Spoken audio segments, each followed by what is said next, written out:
হাসিনার মন্ত্রী সাবের হোসেন চৌধুরী ও সাবেক সাংসদ আসাদুজ্জামান আসাদ গ্রেপ্তার। সাম্প্রদায়িক সম্প্রীতি নষ্ট করতে থেমে নেই গুজব ষড়যন্ত্র, ভারতে বাংলাদেশ বিরোধী অপপ্রচার। অনিশ্চিত ডিগবাজি ওমরের রাজনৈতিক ভবিষ্যৎ, অঢেল সম্পদ অর্জনের নিরপেক্ষ তদন্ত দাবি। নিয়োগ পরীক্ষায় জালিয়াতি, শিল্পকলা খেকো লাকি সহ ২৪ জনের বিরুদ্ধে দুদকে মামলা। দক্ষিণ পূর্বাঞ্চলের বন্যায় ১৪,০০০ কোটি টাকার ক্ষতি, ত্রাণ কার্যক্রমে সমন্বয়হীনতার অভিযোগ।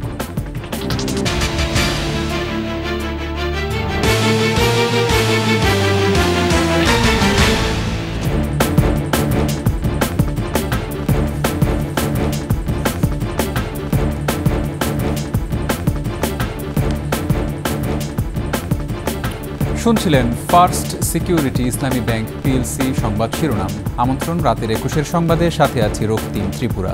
দর্শক, ২১ টেলিভিশনের সংবাদ একই সাথে সরাসরি দেখতে পাবেন আমাদের ফেসবুক পেজ www.facebook.com/2124 অনলাইনে।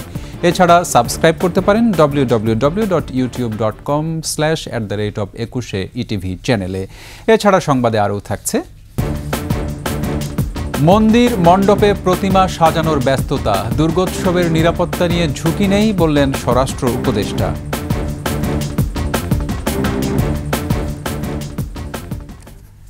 সাবেক মন্ত্রী সাবের হোসেন চৌধুরী, রাজশাহী ৩ আসনের সাবেক সংসদ সদস্য আসাদুজ্জামান আসাদ এবং খুলনা ৫ আসনের সাবেক সংসদ সদস্য নারায়ণ চন্দ্র চন্দকে গ্রেপ্তার করা হয়েছে। তাদের বিরুদ্ধে সুনির্দিষ্ট অভিযোগে মামলা রয়েছে বলে জানিয়েছে আইন শৃঙ্খলা বাহিনী। মাহতাব মিনহাজের প্রতিবেদন। সাবের হোসেন চৌধুরী বেশ কয়েকবারের সংসদ সদস্য এবং আওয়ামী লীগ সরকারের ২ বারের মন্ত্রী। সবশেষ দায়িত্ব নেন পরিবেশ মন্ত্রণালয়ের। রোববার সন্ধ্যায় রাজধানীর গুলশানের বাসা থেকে তাকে গ্রেপ্তার করে ডিবি কার্যালয়ে নিয়ে যায় মহানগর গোয়েন্দা পুলিশ। রাজধানীর খিলগাঁওয়ে প্রায় ৯ বছর আগে কথিত বন্দুকযুদ্ধে নিহত হন খিলগাঁও থানা ছাত্রদলের তৎকালীন সভাপতি নুরুজ্জামান জনি। সেপ্টেম্বরে তার বাবা বাদী হয়ে সাবের হোসেন সহ ৬২ জনের বিরুদ্ধে মামলা করেন। এদিকে রাজধানীর বারিধারা এলাকা থেকে রোববার দুপুরে রাজশাহী ৩ আসনের সাবেক সংসদ সদস্য আসাদুজ্জামান আসাদকে গ্রেপ্তার করে র্যাব। ১৯ জুলাই বৈষম্য বিরোধী ছাত্র আন্দোলনে ছাত্র জনতার উপর হামলার ঘটনায় দায়ের করা মামলায় তাকে গ্রেপ্তার করা হয়। অপরদিকে রোববার সন্ধ্যায় অবৈধভাবে ভারতে পালানোর সময় মহেশপুর সীমান্তে খুলনা ৫ আসনের সাবেক সংসদ সদস্য নারায়ণ চন্দ্র চন্দকে আটক করে বিজিবি। মাহতাব মিনহাজ, ২১ টেলিভিশন, ঢাকা। সাম্প্রদায়িক সম্প্রীতি নষ্ট করতে থেমে নেই গুজব ও ষড়যন্ত্র। ভারতীয় গণমাধ্যম সহ সামাজিক যোগাযোগ মাধ্যমের বিভিন্ন অ্যাকাউন্ট থেকে ছড়ানো হচ্ছে গুজব। বাংলাদেশে দুর্গাপূজা ঘিরে গুজব, মিথ্যা ও বিভ্রান্তিকর তথ্য ছড়ানো আরও বেড়েছে। ডক্টর ইউনূসের নেতৃত্বে অন্তর্বর্তী সরকার বাংলাদেশে হিন্দু ধর্মাবলম্বীদের দুর্গাপূজা করতে দেবে না, ফতোয়া জারি হয়েছে, চাঁদা চাওয়া হচ্ছে, এ ধরনের ভিত্তিহীন মিথ্যা তথ্য প্রচার করছে ভারতীয় মাধ্যমগুলো। বিশ্লেষকরা বলছেন, রাজনৈতিক অস্থিরতা সৃষ্টি করতেই এ ধরনের গুজব ছড়ানো হচ্ছে। রিপোর্ট দুলি মল্লিকের। বাংলাদেশে মন্দিরে ফতোয়া জারি হচ্ছে, দুর্গাপুজো করতে গেলে টাকা নেওয়া হবে। বাংলাদেশে হিন্দু ধর্মাবলম্বীদের প্রধান ধর্মীয় উৎসব দুর্গাপূজাকে ঘিরে এ ধরনের মিথ্যা বিভ্রান্তিকর তথ্য প্রচার করে যাচ্ছে ভারতীয় গণমাধ্যম সহ বিভিন্ন সামাজিক যোগাযোগ মাধ্যম। মূর্তি ভাঙচুরের শুভ সূচনা হয়েছে এই বছরে। হিন্দুদের দুর্গাপূজা করা তো দূর, পুজো করবার জন্য নিরাপদে দেবী প্রতিমা বানানোটাই আজ অসম্ভব হয়ে পড়েছে। সম্প্রতি দেশের কয়েকটি স্থানে প্রতিমা ভাঙচুরকে কেন্দ্র করে ভারতীয় গণমাধ্যমের এসব খবর দেখলে মনে হয় ভয়াবহ পরিস্থিতির মধ্যে রয়েছে হিন্দু ধর্মাবলম্বীরা। সরকার আশ্বাস দিয়েছে যে বাংলাদেশে আগের মতোই দুর্গাপুজো হবে, কিন্তু কিছু শর্ত চাপানো হয়েছে। কি সেই শর্ত? শর্ত বলবেন নাকি ফতোয়া বলবেন এটাকে? ভারতীয় বিভিন্ন ইউটিউব অ্যাকাউন্ট থেকে ছড়ানো এসব ভিডিওর থাম্বনেইল ও টাইটেলের ছবি লেখা আতঙ্ক ছড়ানোর জন্য যথেষ্ট, যদিও ভিডিওর ভেতরে নেই কোনো বস্তুনিষ্ঠ ও সত্য তথ্য। দুর্গাপুজো করার অনুমতির জন্য ৫ লাখ টাকা আদায় করা হচ্ছে। এসব ভিডিও থেকে বার্তা দেওয়া হচ্ছে ডক্টর ইউনূস সরকারের অধীনে বাংলাদেশের সংখ্যালঘুরা নিরাপদ নয়। সত্যতা যাচাই না করেই খোদ দেশটির পররাষ্ট্র দপ্তরও এ বার্তার পক্ষে অবস্থান নিয়েছে। cooperation in that format is not moving forward. তবে বাস্তব চিত্র কি? আমরা জাঁকজমকভাবে বিগত দিনের ন্যায় এবারও করছি। আমাদের কোনো ভয়ভীত বা কোনো রকম কিছুই নাই আমাদের এখানে। আমাদের হিন্দু সম্প্রদায়ের পরে কোনো আক্রমণ বা কোনো সমস্যা হয়নি। এই বছরও আমরা মনে করি যে সেইভাবে আমরা এটা পালন করব। এইদিকে আমাদের পরিবেশও বেশ ভালোই। দুদেশের মধ্যে সম্পর্ক নষ্ট করা ও বাংলাদেশের রাজনৈতিক পরিস্থিতি অস্থিতিশীল করতে এ ধরনের গুজব ছড়াচ্ছে ভারতীয় মাধ্যমগুলো, বলেন হেফাজতে ইসলামের নায়েবে আমির মুফতি আহমেদ আলী কাশিমি। দেশের রাজনৈতিক পরিবেশকে তারা ঘোলাটে করার একটা ষড়যন্ত্র এটা আমরা মনে করি। দুই দেশের মধ্যে একটা বিশৃঙ্খলা লাগার একটা প্রয়াস তারা করে। এ ব্যাপারে ভারতীয় সংশ্লিষ্ট মন্ত্রণালয়ের পাশাপাশি বাংলাদেশে অন্তর্বর্তী সরকারকে দ্রুত জরুরি পদক্ষেপ নেওয়ার তাগিদ দেন তিনি। বস্তুনিষ্ঠ সংবাদের বিরুদ্ধে যদি কোনো গণমাধ্যম প্রচার করে, ওই দেশের হাই কমিশনার যে আছে তাদেরকে ডেকে এগুলার প্রতিবাদ জানানো আমরা প্রয়োজন মনে করি। স্বরাষ্ট্র উপদেষ্টা অবসরপ্রাপ্ত লেফটেন্যান্ট জেনারেল মোহাম্মদ জাহাঙ্গীর আলম বাংলাদেশের গণমাধ্যমকে সত্য খবর তুলে ধরার আহ্বান জানান। যা ঘটে সত্যিটা আপনারা প্রকাশ করেন।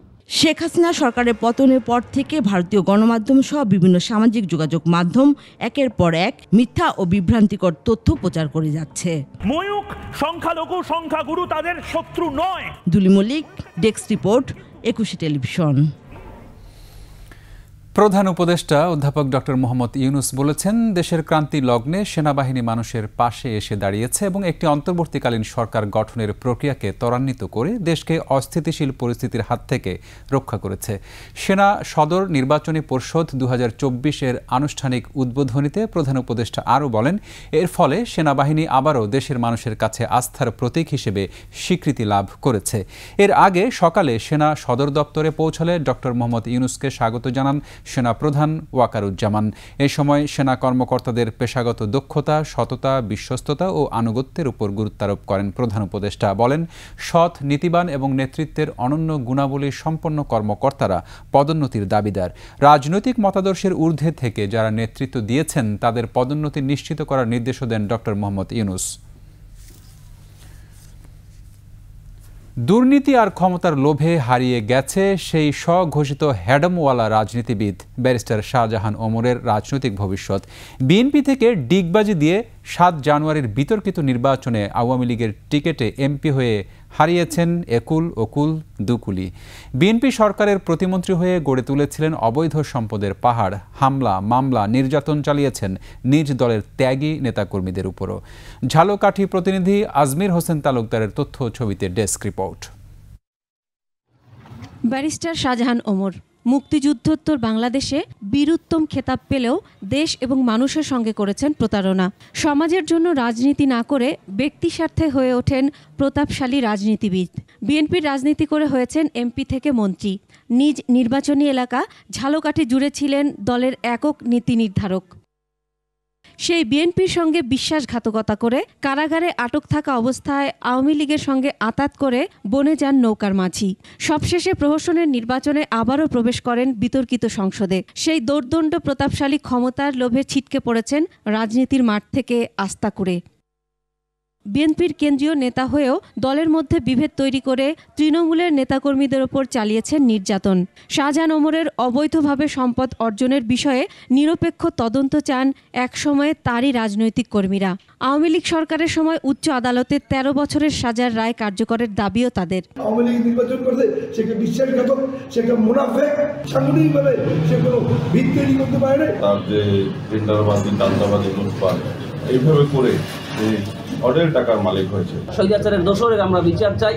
এই দোষরের উপযুক্ত বিচার হওয়া দরকার। ঝালকাঠির প্রতিটা মানুষ তার বিচার চাই। শুধু ঝালকাঠিবাসীর কাছেই নয়, সারা দেশের মানুষের কাছেও এখন এক ঘৃণ্য নাম শাহজাহান ওমর। উনি দলের দুঃসময় নেতা কর্মীদেরকে ফেলে রেখে নিজে আবার সুবিধা নেওয়ার জন্য দলের সাথে মির্জাপুরি বিশ্বাসঘাতকতা করে উনি আওয়ামী লীগে যোগ দিয়েছেন। উনি এখন আবার আমরা দেখি সামাজিক যোগাযোগ মাধ্যমে বিএনপিতে যোগ দেবেন। এটা তার দিবা স্বপ্ন। 5 আগস্ট ফ্যাসিস্ট আওয়ামী লীগ সরকারের পতনের পর থেকে আত্মগোপনে রয়েছেন বিতর্কিত এই রাজনীতিবিদ। Masum আলিসা, desk report, 21 television. নিয়োগ পরীক্ষায় জালিয়াতির অভিযোগে শিল্পকলা একাডেমির সাবেক মহাপরিচালক লিয়াকত আলী লাকি ও পরিচালক জাহাঙ্গীর হোসেন চৌধুরী সহ ২৪ জনের বিরুদ্ধে দুদকে মামলা হয়েছে। এদিকে ব্রিটিশ হাই কমিশনের প্রতিনিধি দলের সঙ্গে বৈঠকে অর্থ পাচার অনুসন্ধানে সহযোগিতা চেয়েছে দুর্নীতি দমন কমিশন। বিস্তারিত জানাচ্ছেন শাকেরা আরজু। রোববার সেগুনবাগিচায় দুর্নীতি দমন কমিশনের প্রধান কার্যালয়ে যান ব্রিটিশ হাই কমিশনের ২ সদস্যের প্রতিনিধি দল। অর্থ পাচার প্রতিরোধ ও প্রতিকার নিয়ে দুদক কর্মকর্তাদের সঙ্গে বৈঠক করেন তারা। পরে এ নিয়ে কথা বলেন দুদক মহাপরিচালক মোহাম্মদ আক্তার হোসেন। মানি লন্ডারিংয়ের ক্ষেত্রে অনুসন্ধান ও তদন্তের ক্ষেত্রে যে প্রতিবন্ধকতাগুলো রয়েছে সেই বিষয়গুলো আমরা দাতা সংস্থা থেকে বা আমাদের যারা বিভিন্ন সংস্থায় ইউকে ডেলিগেশন তাদের কাছেও ওই জিনিসগুলো তুলে ধরা হয়েছে। পাচারকৃত সম্পদ পুনরুদ্ধারের ক্ষেত্রেই আমরা তাদের সহযোগিতা কামনা করি। শিল্পকলা একাডেমির নিয়োগ জালিয়াতি নিয়ে দায়ের হওয়া মামলার তথ্যও জানান দুদক পরিচালক। লিখিত পরীক্ষায় প্রাপ্ত নম্বরের বিপরীতে চাকরি প্রার্থীদেরকে নম্বর বাড়িয়ে তাদেরকে উত্তীর্ণ দেখানো হয়েছে। শিল্পকলা একাডেমির সাবেক মহাপরিচালক জনাব লিয়াকত আলী লাকি এবং বাংলাদেশ শিল্পকলা একাডেমির পরিচালক প্রশাসক জাহাঙ্গীর হোসেন চৌধুরী সহ চাকুরি প্রার্থী অন্যান্য ২৩ জনের বিরুদ্ধে এই মামলাটি রুজু করা হয়েছে। ডিসি নিয়োগে দুর্নীতি, দায়ীদের বিরুদ্ধে ব্যবস্থা নিতে দুদকে এক আইনজীবী অভিযোগ করেছেন বলেও জানান তিনি। অপরাধটি সংঘটিত হয়েছে এই বিষয়ে বিস্তারিত এফআইআর রয়েছে। শাকেরা আরজু, একুশে টেলিভিশন, ঢাকা। কোনো কিছু চুরি করা জামিন অযোগ্য অপরাধ, কিন্তু জোরপূর্বক ঘরে ঢুকে জিনিসপত্র ছিনিয়ে নেওয়া জামিনযোগ্য অপরাধ। মাদক সেবনের পর মাতলামির সাজায় ১০ টাকা পর্যন্ত জরিমানা অথবা ২৪ ঘন্টার বিনাশ্রম কারাদণ্ড। এমন অদ্ভুত আইনসহ ১৫০ বছরের অনেক পুরনো জটিল আইন এখনও বিদ্যমান। এ ধরনের কার্যবিধিতে ডিজিটাল পদ্ধতির সংযোজন করে সংশোধনী আনার পরামর্শ দিয়েছেন আইনবিদরা। তারা বলেছেন, আইনগুলো যুগোপযোগী করা গেলে কমবে মামলা জট, গতি ফিরবে বিচারে। শাকেরা আরজুর আরেকটি রিপোর্ট। হঠাৎ করে রাত ৬টায় আমরা সুপ্রিম কোর্ট ও হাইকোর্ট করুন আমাদেরকে স্যার শেষ হয়েও হয় না শেষ জমি সংক্রান্ত মামলা। ১৯৬৫ সালে করা একটি বাটোয়ারা মামলা নিম্ন আদালত, হাইকোর্ট ও আপিল বিভাগ ঘুরে চূড়ান্ত রায় আসে ১৯৮৫ সালে। এর বিরুদ্ধে ১৯৯০ সালে ৯ ও ১০ নম্বর বিবাদী সমন পায়নি বলে একটি মামলা করে। হাইকোর্ট রায়ে ১৯৬৫ সালে ডিক্রি খারিজ করে দেন। অর্থাৎ পুনরায় সমন জারি করে মামলা শুরু করতে গেলে ফিরে যেতে হবে মামলার শুরুতে বলে জানান আইনজীবী। ওই ৬৫ সালের মামলার রায় ডিগ্রি সব বাতিল করে দিল, দিয়া বলছে যে ওই ৬৫ সালের মামলা আবার নতুন করে শুরু হবে। ১৯০৮ সালের দেওয়ানি মামলার কার্যাদেশ অনুযায়ী সমন হলো অভিযুক্ত ব্যক্তিকে জানানো যে তার নামে মামলা হয়েছে। আগের দিনে পায়ে হেঁটে যেতে হতো সমন নিয়ে, এরপর চিঠির মাধ্যমে। আইনজীবীরা বলছেন, মামলার আর্জি প্রস্তুত, সমন পাঠানো, ঘন ঘন শুনানি আর মুলতবির কারণে ঝুলতে থাকে জমিজমা সংক্রান্ত মামলাগুলো। সমনের এই অজুহাতে সে জানে মামলা হচ্ছে, পরে এসে আবার একটা মিসকেস করে মামলা প্রত্যাহার করা ইয়ার জন্য, পুনরায় পুনরুজ্জীবিত করার জন্য। তো আপনার সমনের বিষয়টা যদি এটাকে একদম অ্যাসিওরেন্স দেন যে হ্যাঁ মোবাইলের সার্ভিসের মাধ্যমে সমন জারি হচ্ছে, তাহলে সেই সুযোগটা পাবে না। ব্যভিচারের শাস্তির ক্ষেত্রে শুধুমাত্র পুরুষের কথা বলা আছে আইনে। ১৫৯ বছরের এ ধরনের পুরনো দণ্ডবিধি সংস্কারের উপরও জোর দিচ্ছেন আইনবিদরা। ফোর্স অ্যাপ্লাই করতে একটা জিনিস নেয়ার জন্য সেটা হয়ে গেল জামিনযোগ্য অপরাধ, আর চুরি যেখানে ফোর্সের অ্যাপ্লাইয়ের কোনো প্রয়োজন নাই সেটা হচ্ছে অজামিনযোগ্য। একজনকে অন্যায়ভাবে আটকিয়ে রাখা, এটার আমাদের এখানে যেই বিধান যেটা আছে এই বিধানটা এই আইনটা পরিবর্তন, এই পেনাল কোড এটা পরিবর্তন হওয়া উচিত। তামাদি আইনেও সংশোধনী আনা প্রয়োজন বলে মনে করছেন আইনজ্ঞরা। এর ফলে অস্ত্র মামলা, নারী শিশু মামলা সহ অনেক মামলার বিচার প্রক্রিয়া সহজ হবে। সকল স্পেশাল লতে যদি কোনো সংক্ষুব্ধ পার্টি উচ্চ আদালত আপিল করতে চায়, সেও যাতে সেই সুযোগটা পায়, তার জন্য তামাদি আইনটা সংশোধন দরকার। ব্রিটিশ আমলে করা আইনে খাদ্যপণ্য মজুদ, খাদ্যে ভেজাল মিশিয়ে বিষাক্ত বা অনিষ্ট করার শাস্তি মাত্র ১,০০০ টাকা জরিমানা অথবা ৬ মাসের কারাদণ্ড, যা শুনলে এখন অবাকই হতে হয় যে কাউকে। শাকেরা আরজু, একুশে টেলিভিশন, ঢাকা। দেশের দক্ষিণ পূর্বাঞ্চলে ভয়াবহ বন্যায় 14,421 কোটি 46 লাখ টাকার ক্ষতি হয়েছে। গবেষণা প্রতিষ্ঠান centre for policy dialogue CPD এই তথ্য জানিয়েছে। বন্যা মোকাবেলায় পূর্ব প্রস্তুতি না থাকা এবং সমন্বয়হীনতার কারণে আর্থিক এবং ত্রাণ সহায়তা সব জায়গায় পৌঁছেনি বলে মনে করে সিপিডি। আরও জানাচ্ছেন তৌহিদুর রহমান। উজান থেকে নেমে আসা ঢলে দেশের দক্ষিণ পূর্বাঞ্চলের বন্যা পরিস্থিতির যে অবনতি হয় তার জন্য প্রস্তুত ছিল না ফেনী, নোয়াখালী, কুমিল্লা এবং চট্টগ্রামের মানুষ। এর ফলে অন্য যে কোনো সময়ের তুলনায় বন্যায় ক্ষতি হয়েছে বেশি। ডুবে গেছে ফসলের জমি, ভেসে গেছে পুকুরের মাছসহ সম্পদ। বন্যা দুর্গত এলাকা ঘুরে তথ্যের ভিত্তিতে করা গবেষণার ফল প্রকাশ করে গবেষণা প্রতিষ্ঠান centre for policy dialogue CPD. 14,000 কোটি টাকার মতো যে ক্ষতিটা হলো সেটা কিভাবে পোষানো হবে এবং এইটা অর্থটা কিভাবে আসবে, এটার যথোপযুক্ত পদক্ষেপ নিলে মানুষের ক্ষয়ক্ষতির পরিমাণটা কমানো যায়। তবে সমন্বয়হীনতার কারণে আর্থিক এবং ত্রাণ সহায়তা সব জায়গায় পৌঁছেনি বলে মনে করে সিপিডি। 53% ক্ষতি হয়েছে হলো বেসরকারি খাতে এবং 47% হয়েছে হলো সরকারি খাতের। নলেজ বেস একটা পরামর্শ কমিটি যদি থাকে, তাদের কাছ থেকে নিয়মিত তথ্য উপাত্ত সাজেশন নিয়ে আমরা যাতে এর ক্ষয়ক্ষতি কমাতে পারি। অন্তর্বর্তী সরকার দায়িত্ব নেওয়ার 12 দিনের মাথায় বিশাল এই দুর্যোগ মোকাবেলা করতে হয়েছে। ভবিষ্যতে দুর্যোগ মোকাবেলায় প্রস্তুত থাকার আহ্বান জানানো হয়। আরও অনেক বেশি সংখ্যক এই ধরনের দুর্যোগের মধ্যে পড়বে। এই বাস্তবতাটাকে মেনে আমাদের আগামী দিনের দুর্যোগ মোকাবেলার কার্যক্রম সাজাতে হবে। এই বন্যায় কৃষি এবং বন সবচেয়ে বেশি ক্ষতিগ্রস্ত হয়েছে। একদমই আসলে অপ্রস্তুত ছিলেন এই পরিস্থিতিটা মোকাবেলার জন্য। এই দুই খাতে ক্ষতির পরিমাণ 5,169 কোটি 71 লাখ টাকা। বিশ্বাসযোগ্যতার ব্যাপারটাও থাকে। তৌহিদুর রহমান, 21 টেলিভিশন, ঢাকা। এদিকে ভারী বৃষ্টি আর উজানের ঢলে বৃহত্তর ময়মনসিংহের 3 জেলার বন্যা পরিস্থিতি অপরিবর্তিত রয়েছে। রাস্তাঘাট ও বাড়ি ঘরে পানি উঠায় দুর্ভোগে দুর্গত মানুষ। শেরপুরে ঢলের পানিতে ডুবে এখন পর্যন্ত 6 জনের মৃত্যু হয়েছে। নেত্রকোনায় পানি উঠে গেছে রেল লাইনে। এদিকে পানি কমলেও লালমনিরহাটে তীব্র হয়েছে তিস্তার ভাঙন। প্রতিনিধিদের তথ্যচিত্রে ডেস্ক রিপোর্ট। উজানের পানি নিম্নাঞ্চলে নামতে শুরু করেছে, তবে শেরপুরের বন্যা পরিস্থিতি অপরিবর্তিত। তলিয়ে আছে নিম্নাঞ্চলের শতাধিক ঘরবাড়ি। শেরপুর 3 আনি নালিতাবাড়ি আঞ্চলিক সড়ক ও নালিতাবাড়ি ঢাকা সড়কের উপর পানি উঠায় যোগাযোগ বন্ধ রয়েছে। দুর্গতদের উদ্ধার করে ত্রাণ সহায়তা দিচ্ছে সেনাবাহিনী, বিজিবি সহ বিভিন্ন স্বেচ্ছাসেবী সংগঠন। অতিবৃষ্টি ও পাহাড়ি ঢলে ময়মনসিংহের সীমান্তবর্তী হালুয়াঘাট ও ধুবাউড়ার 80টি গ্রাম বন্যা কবলিত। পানিবন্দী প্রায় 1.5 লাখ মানুষ। ডুবে আছে রাস্তাঘাট, বাড়িঘর, ফসলি জমি, মাছের খামার। অসময়ে হঠাৎ বন্যায় বিপাকে মানুষ। দুর্গতদের সহায়তায় এগিয়ে এসেছে বিভিন্ন সংগঠন ও প্রশাসন। জেলা থেকে আমরা যে সহায়তাটা পাচ্ছি এটা যাতে দ্রুত সাধারণ মানুষের মধ্যে পৌঁছে দিতে পারি সেই ব্যবস্থা করছি। নেত্রকোনায় টানা বৃষ্টি ও উজানের ঢলে পূর্বধলা নাটেরকোনা বেড়িবাঁধ ভেঙে 50টি গ্রাম প্লাবিত হয়েছে। ডুবে গেছে জারিয়া রেলপথ। ঝুঁকি নিয়ে চলাচল করছে ট্রেন। এখন বাড়তির দিকে বুঝছেন, বাড়তির দিকে 4,000 উপরে মানুষ জলাবদ্ধ হয়েছে। পানি দিয়ে আমাদের পুকুরের মাছ, আমাদের ফসলি জমি এগুলি সব তলিয়ে গেছে। বৃষ্টি হতে অনেকের ফিশারি পার বুড়িয়া, পার ভাঙ্গিয়া অনেক মাছ নদীতে চলে আসছে। অতিবৃষ্টিতে সিরাজগঞ্জে নদ নদীর পানি বেড়েছে। নিম্নাঞ্চলে জলাবদ্ধতা সৃষ্টি হওয়ায় দুর্ভোগ বেড়েছে মানুষের। বৃষ্টিতে ক্লিনিক, তারপরে রাস্তাঘাট সব ডুবে গেছে।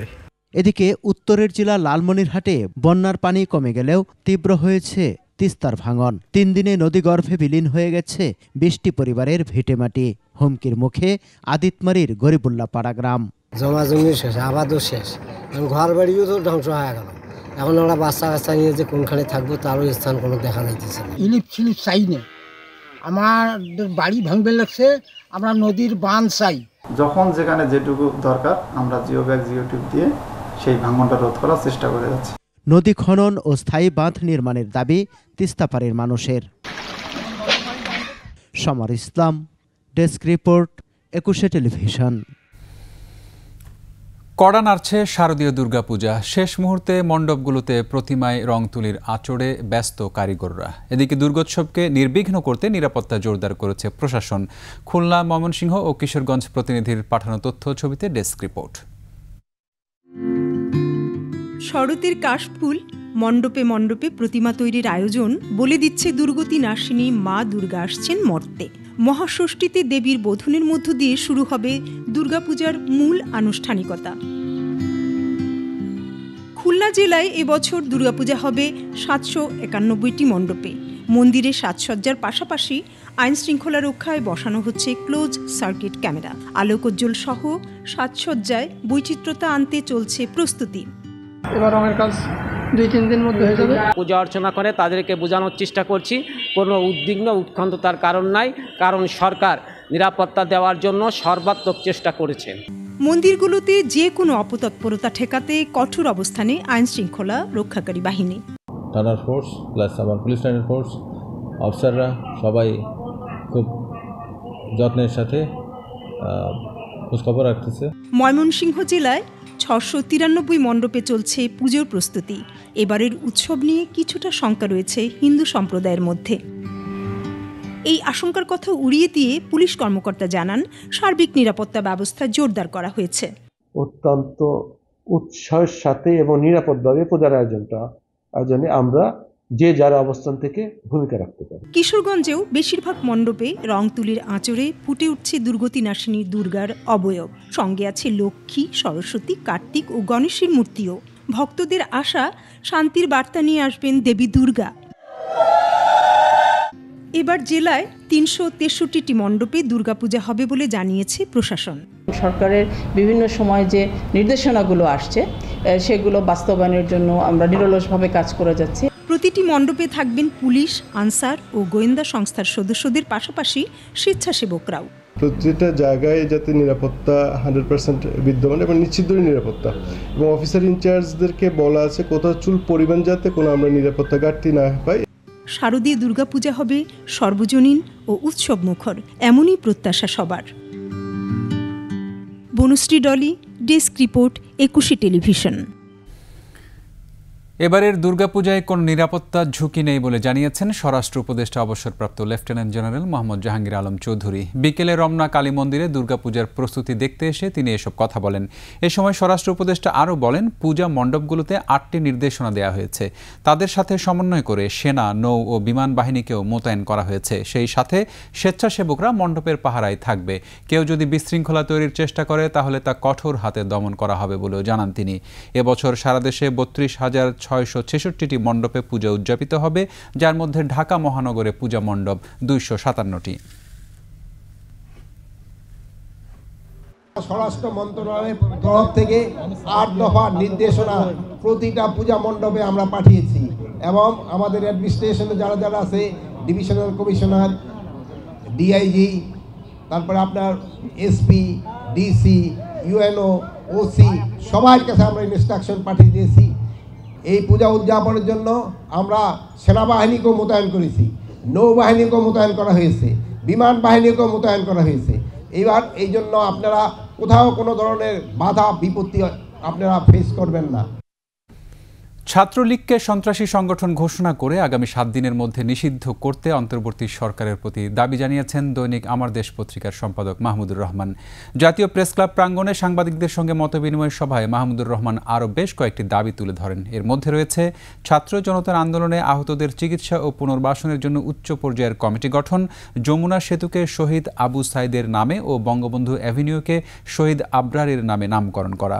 এছাড়া 2009 সালের পর থেকে ভারতের সঙ্গে যতগুলো চুক্তি হয়েছে তার প্রত্যেকটির ধারা উপধারা জনসম্মুখে প্রকাশ ও পুনর্বিবেচনার জন্য কমিটি গঠন, এবং আপিল বিভাগের বিচারপতির নেতৃত্বে বিচার বিভাগীয় তদন্ত কমিটি গঠন করে ব্রিগেডিয়ার জেনারেল আব্দুর রহিম ও বিএনপি নেতা নাসির উদ্দিন পিন্টুর কারাগারে হত্যাকাণ্ডের তদন্ত নিশ্চিত করা।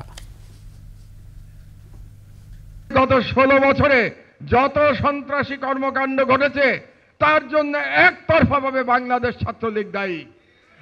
এই যে ছাত্র জনতার বিপ্লবে হাজার হাজার ছেলে মেয়েকে হত্যা করা হয়েছে, আবু সাইদকে হত্যা করা হয়েছে, মুগ্ধকে হত্যা করা হয়েছে, এই হত্যাকারীর মধ্যে পুলিশ ছিল এবং ছাত্রলীগের গুন্ডা বাহিনী ছিল।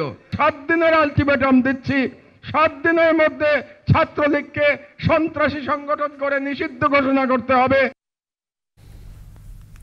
বিএনপির ভারপ্রাপ্ত চেয়ারম্যান তারেক রহমান আইন ও আদালতের প্রতি শ্রদ্ধাশীল, তার সব মামলা আইনিভাবেই মোকাবেলা করা হবে বলে জানিয়েছেন বিএনপির আইন বিষয়ক সম্পাদক barrister Kaiser Kamal. Supreme court bar ভবনে সাংবাদিকদের প্রশ্নের জবাবে ব্যারিস্টার কায়সার কামাল বলেন, তারেক রহমান দেশের সবচেয়ে জনপ্রিয় নেতা, দেশে ফিরবেন যথাসময়েই। রাজনীতিকরণ করার অভিযোগ থাকা হাইকোর্টের বিচারপতিদের বিরুদ্ধে ব্যবস্থা নেওয়ার জন্য শনিবার বিএনপি প্রধান উপদেষ্টার কাছে দাবি তুলেছে বলেও এ সময় জানান কায়সার কামাল। বিচার বিভাগ কোনো দলের এজেন্ডা বাস্তবায়নের জন্য কাজ করতে পারে না উল্লেখ করে বিএনপির আইন বিষয়ক সম্পাদক আশা প্রকাশ করেন, যেসব বিচারপতি কোড অফ কন্ডাক্ট ভঙ্গ করেছেন তাদের বিরুদ্ধে কর্তৃপক্ষ যথাযথ ব্যবস্থা নেবে।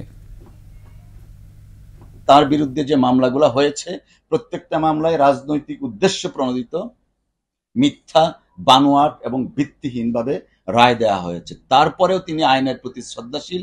আইনজীবী হিসাবে আমাদেরও প্রত্যাশা যে সমস্ত মাননীয় বিচারপতিগণ কোড অফ কন্ডাক্টের বাইরে গিয়ে কাজ করেছেন তাদেরকে একটা প্রক্রিয়ার মাধ্যমে জবাবদিহিতার মধ্যে আনা। স্বৈরাচার মুক্ত দেশে ফিরে বিজয়ের স্বাদ পাচ্ছেন বলে মন্তব্য করেন বিএনপির স্থায়ী কমিটির সদস্য ইকবাল হাসান মাহমুদ টুকু। দীর্ঘ 2 বছর পর চিকিৎসা শেষে দেশে ফিরে শাহজালাল আন্তর্জাতিক বিমানবন্দরে এমনই মন্তব্য করেন ইকবাল হাসান মাহমুদ টুকু। পরে সরাসরি চলে যান শহীদ রাষ্ট্রপতি জিয়াউর রহমানের সমাধিতে।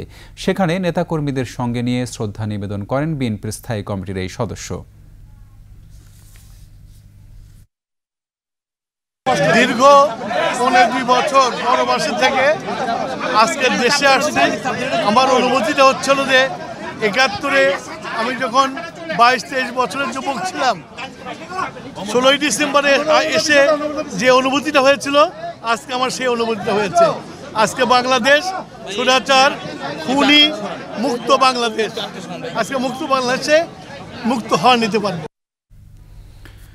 বাংলাদেশ শিপিং কর্পোরেশন বিএসসির বহরে যুক্ত হচ্ছে আরও 4টি জাহাজ। এর মধ্যে জাহাজ ক্রয়ের কার্যক্রম শুরু হয়েছে বলে জানিয়েছেন নৌপরিবহন উপদেষ্টা। বলেছেন, নৌপরিবহন মন্ত্রণালয়ের দুর্নীতি বন্ধ করা হবে। এদিকে সম্প্রতি বিএসসির 2টি তেলবাহী জাহাজে আগুনের ঘটনায় 10 সদস্যের কমিটি কাজ করছে বলে জানান উপদেষ্টা। চট্টগ্রাম থেকে বিপ্লব মজুমদারের ক্যামেরায় রিপোর্ট করছেন হাসান ফেরদৌস। বাংলাদেশ শিপিং কর্পোরেশন বিএসসির পরপর 2টি জ্বালানি তেলবাহী জাহাজে অগ্নিকাণ্ডের ঘটনার পর বিএসসির কর্মকর্তাদের নিয়ে বৈঠক করেন নৌপরিবহন উপদেষ্টা। বৈঠকে বিবিসি ও বিএসসি সহ সংশ্লিষ্ট প্রতিষ্ঠানের শীর্ষ কর্মকর্তারা উপস্থিত ছিলেন। এতে উঠে আসে বিএসসির বর্তমান অবস্থা ও ভবিষ্যৎ লক্ষ্য। বৈঠক শেষে সাংবাদিকদের প্রশ্নের জবাবে নৌপরিবহন উপদেষ্টা জানান, পরপর 2টি জ্বালানি তেলবাহী জাহাজে অগ্নিকাণ্ডের ঘটনা খতিয়ে দেখা হচ্ছে। প্রায় 9 জনের বা 10 জনের একটা কমিটি তৈরি হয়েছে। আমি ইনশাল্লাহ ফিরে যাওয়ার পরে এটা যখন কার্যকর করে দেব, এখানে ওনারা আসবেন, এখান থেকে ইনকোয়ারি শুরু হবে। দরকার হলে তারা অন দ্য স্পট যাবেন, জাহাজগুলোও দেখবেন। বিএসসির বহরে থাকা অন্য 5টি জাহাজ লাভজনক উল্লেখ করে উপদেষ্টা জানান, চীন থেকে 4টি জাহাজ কেনার প্রক্রিয়া শুরু হয়েছে। মোস্ট প্রফিটিং অর্গানাইজেশন প্রচুর। এই 5টা জাহাজের মধ্যে একটাও কিন্তু বাংলাদেশে নাই। সব বিভিন্ন দেশের দুনিয়ার বিভিন্ন জায়গায় আছে, ইনক্লুডিং জামাইকা ফার্দেস্ট। আমেরিকার থেকে তারা জামাইকা গেছে। তো 5টা জাহাজ কিন্তু এঙ্গেজ আছে, কোনো প্রশ্ন নাই। মন্ত্রণালয়ের বিভিন্ন প্রকল্পের অনিয়মের কথা স্বীকার করে উপদেষ্টা জানান, দুর্নীতি বন্ধ করা হবে। প্রকল্পের অনিয়ম তদন্তে দুদক কাজ করবে। এগুলি যদি আমি এখন বলি যে না ভাই বন্ধ করে দেয়, তাহলে it is a total wastage. এর চেয়ে বড় বড় প্রজেক্ট আছে যেগুলো যদি এখন আমরা এই সরকার এসে আমরা আলোচনা করে এগুলো বন্ধ করে দিই, এই টাকাটা ওয়েস্টেজ হয়েছে। তো আপনার আমার টাকা। তেলবাহী জাহাজে আগুন দ্রুত নিয়ন্ত্রণে আনায় বিএসসি সহ বিভিন্ন সংস্থার প্রতিনিধিদের ধন্যবাদ জানান উপদেষ্টা। সম্প্রতি বিএসসির 2টি তেলবাহী জাহাজে আগুনের ঘটনা ঘটে। 2টি ঘটনায় 4 জন মারা যান। হাসান ফেরদৌস, 21 টেলিভিশন, চট্টগ্রাম। ভুল প্রক্রিয়ায় সংগ্রহ, সংরক্ষণ ও সরবরাহের কারণে 12 থেকে 32% খাদ্যের অপচয় ও ক্ষতি হচ্ছে। শহরের বাসা, বাড়ি ও হোটেলে খাবারের অপচয় অন্তত 5%। Consumers association of Bangladesh cab আয়োজিত সেমিনারে খাদ্য নিরাপত্তা জোরদারের লক্ষ্যে খাদ্যের অপচয় কমানোর পরামর্শ দিলেন বিশেষজ্ঞরা। বিস্তারিত জানাচ্ছেন মাহিলা ইসলাম। খাবারের অভাবে বিশ্বে প্রতি সেকেন্ডে মারা যায় একজন মানুষ। ৮১ কোটি মানুষ রাতে না খেয়ে ঘুমায়, তবুও খাদ্যের অপচয় হচ্ছে। ভোক্তা অধিকার সংগঠন ক্যাব বলছে, শহরের বাসাবাড়ি ও হোটেলগুলোতে অপচয় হচ্ছে ৫ থেকে ১০% খাবার। বিদেশে আছে যে আমি যদি একটা খাদ্য কিনি, যে আমি একটা প্যাকেট কিনলাম আর একটা প্যাকেটের দাম দিয়ে গেলাম, অন্য কেউ এসে এটা নিয়ে যাবে এবং ওখানে রেস্টুরেন্টে লেখা থাকে যে এখানে 5টা প্যাকেট ফ্রি আছে, যদি কারো দরকার হয় তিনি নিয়ে যেতে পারেন। এরকম ভাবেও করা যায়, অনেক ওয়েজ আছে। এইটুকুই বললাম, অ্যাটিটিউড চেঞ্জ করতে হবে। ভুল প্রক্রিয়ায় সংগ্রহ ও প্রক্রিয়াকরণের নষ্ট হচ্ছে ১০ থেকে ১৫% চাল। সব মিলে দেশে খাবারের অপচয় ও ক্ষতি ১২ থেকে ৩২%।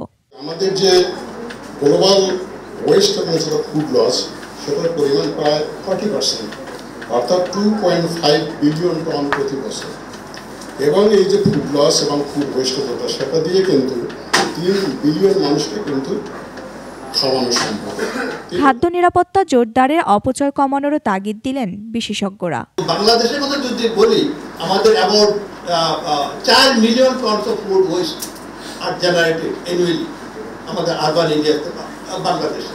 ক্যাব সভাপতি এ সময় বলেন, প্রয়োজনের বেশি খাবার রান্না করার কারণেও খাদ্যের অপচয় হচ্ছে। দেশের এমন সংকট, খাদ্যের অপচয় রোধে সবাইকে সচেতন হওয়ার পরামর্শ দিলেন বক্তারা। আমরা 75% লোক মারা যাচ্ছে। মাহিলা ইসলাম, ২১ টেলিভিশন, ঢাকা। শুল্কমুক্ত সুবিধা পেয়েও পর্যাপ্ত উপযুক্ত পণ্য না থাকায় চীনের বাজারে বাংলাদেশের রপ্তানি বাড়ছে না, কমছে না বাণিজ্য ঘাটতিও। দুদেশের অর্থনৈতিক সম্পর্কে ভারসাম্য আনতে বাংলাদেশে চীনের এফডিআই বা সরাসরি বিদেশি বিনিয়োগ বৃদ্ধির বিকল্প দেখছেন না ব্যবসায়ী ও অর্থনীতিবিদরা। তৌহিদুর রহমানের রিপোর্ট। চীনের সাথে বাংলাদেশের বাণিজ্য ঘাটতি পাহাড় সম। জাতিসংঘের কন্ট্রেট ডাটাবেজ অনুযায়ী ২০২৩ সালে চীন থেকে বাংলাদেশ আমদানি করে ২২.৯৫ বিলিয়ন মার্কিন ডলারের পণ্য। বিপরীতে ২০২২-২৩ অর্থবছরে দেশটির বাজারে বাংলাদেশ রপ্তানি করেছে মাত্র ০.৬৭ বিলিয়ন ডলারের পণ্য। এমন বাস্তবতায় ১ ডিসেম্বর থেকে বাংলাদেশের শতভাগ পণ্যের শুল্কমুক্ত সুবিধা দেওয়ার ঘোষণা দিয়েছে চীন। বিষয়টিকে ইতিবাচক বলছেন ব্যবসায়ী ও অর্থনীতিবিদরা। এতে চীনের বাজারে বাংলাদেশি পণ্যের রপ্তানি বাড়বে। তাদের যে জায়ান্ট ই কমার্স প্ল্যাটফর্মগুলো আছে, সেখানে যাতে বাংলাদেশিরা অগ্রাধিকার ভিত্তিতে বাংলাদেশি পণ্যের অ্যাডভার্টাইজমেন্ট করতে পারে এবং সেগুলো যাতে তাদের সাপ্লাই চেনে ইনক্লুড হয়, সেই ব্যাপারে যথেষ্ট কার্যকর পদক্ষেপ তারা অলরেডি নিয়েছে। তবে চীনের বাজারে রপ্তানি করার পর্যাপ্ত উপযুক্ত পণ্য না থাকায় শুধু বাণিজ্য দিয়ে দুদেশের অর্থনৈতিক সম্পর্কে ভারসাম্য আনা কঠিন বলছেন অর্থনীতিবিদরা। এজন্য বাংলাদেশে চীনের বিনিয়োগ বাড়ানোর কথা বলছেন তারা। নতুন প্রযুক্তির সাথে আরও কম্পিটিটিভ প্রাইসে আরও ভ্যারিয়েশন যখন নাকি আমরা অফার করতে পারবো, সেটা চীনা যে উদ্যোক্তা আছে তাদের এবং বাংলাদেশিদের সহায়তায় বাংলাদেশে তৈরি করে, সেটা কিন্তু একটা সিগনিফিক্যান্ট ইম্প্যাক্ট রাখবে চীনের বাজারে। চায়নার ক্যাপিটাল আসলো এখান থেকে উৎপাদন করলে তার এখান থেকে আমরা এখানে নানান ফর্মে কিন্তু আমরা বেনিফিট পাবো। আমরা শুল্কটা পাবো, আমাদের লেবাররা ওখানে ইনভলভ হবে, সব কিছু মিলে এরকম কোনো থাকলে, উদ্যোগ থাকলে সেটাকে আমরা স্বাগত জানাবো। ২০২২ সালে চীন ৯৮% বাংলাদেশি পণ্যে শুল্কমুক্ত সুবিধা দেয়, যার মধ্যে চামড়া ও চামড়াজাত পণ্য সহ ৩৮৩টি নতুন পণ্য ছিল। এর আগে ২০২০ সালে এই সুবিধা পেত ৯৭% বাংলাদেশি পণ্য। চীনের বাজারে বাংলাদেশের আম রপ্তানির সব প্রক্রিয়া চূড়ান্ত পর্যায়ে। আগামী মৌসুম থেকে বেজিংয়ে আম রপ্তানি শুরু করবে ঢাকা। এছাড়া কাঁঠাল, পেয়ারা সহ বেশ কিছু ফল চীনের বাজারে রপ্তানির প্রক্রিয়া চলছে। তৌহিদুর রহমান, ২১ টেলিভিশন, ঢাকা। শেষ করছি রাতের ২১ সংবাদ। যাবার আগে ফার্স্ট সিকিউরিটি ইসলামী ব্যাংক পিএলসি সংবাদ শিরোনামগুলো আরও একবার। হাসিনার মন্ত্রী সাবের হোসেন চৌধুরী ও সাবেক সাংসদ আসাদুজ্জামান আসাদ গ্রেপ্তার। সাম্প্রদায়িক সম্প্রীতি নষ্ট করতে থেমে নেই গুজব, ষড়যন্ত্র, ভারতে বাংলাদেশ বিরোধী অপপ্রচার। অনিশ্চিত ডিগবাজি ওমরের রাজনৈতিক ভবিষ্যৎ, অঢেল সম্পদ অর্জনের নিরপেক্ষ তদন্ত দাবি। নিয়োগ পরীক্ষায় জালিয়াতি, শিল্পকলা খেকো লাকিসহ ২৪ জনের বিরুদ্ধে দুদকে মামলা। দক্ষিণ পূর্বাঞ্চলের বন্যায় 14,000 কোটি টাকার ক্ষতি, ত্রাণ কার্যক্রমে সমন্বয়হীনতার অভিযোগ।